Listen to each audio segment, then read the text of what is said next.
I knew that were issues going on. I just couldn't figure out what they were. And so there was relief that there was something going on, that I just wasn't losing my mind, or an overly concerned parent like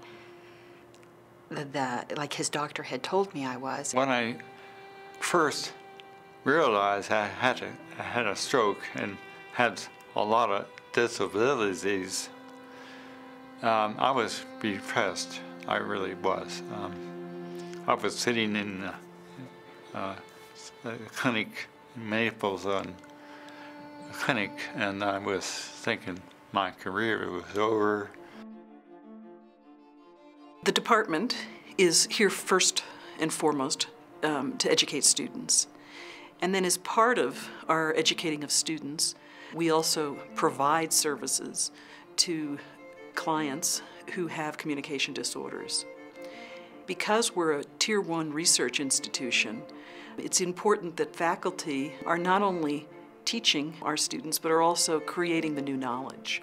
I study what we call the functional neurodynamics of sensory perception. And what that really means is that we're looking at how the brain perceives information. In addition to documenting the effectiveness of speech therapy and helping patients with quality of life, we're also understanding the mechanism that's changing in their nervous systems as they improve their speech and voice. And what that's allowing us to do is generalize principles of this treatment to other disorders, multiple sclerosis, stroke, and even children with Down syndrome and cerebral palsy. We are an accredited program nationally, and so our responsibility is to help students learn how to provide services to a very wide range. We have very young children who are seen here who may have been born with a specific syndrome, and consequently they have a communication challenge. We have a full child learning center here, which serves toddlers and their families as well as preschoolers. And we also work with adults. And many of those adults have acquired disorders, and they might be acquired because of disease or from neurologic disorders like stroke or traumatic brain injury, Parkinson's disease. I'm working with all of the clinical faculty to coordinate and make sure that the services that we provide to the community are excellent, of very high quality, but our students are actually doing and rendering those services under the supervision of our expert clinical faculty in various different areas. We're lucky as students to be here because we just have this wealth of knowledge from a variety of professors and faculty members that really are respected and well known in their field and constantly learning themselves and encouraging us to do the same. In their classrooms, they learn the science, and then in their clinical practica and working with clinical faculty, they learn how to take that science and apply it, and that really is the art of the disciplines.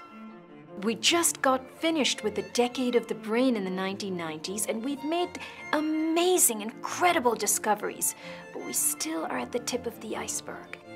We're making a change on an individual level, patient to patient, but also on a higher level in terms of impacting a profession, and then ultimately the way patients can be managed globally. So that's very exciting.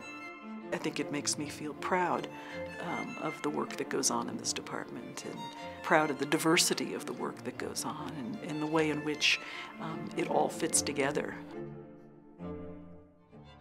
I gradually came back to do some of the things, and now almost all of the things I used to do.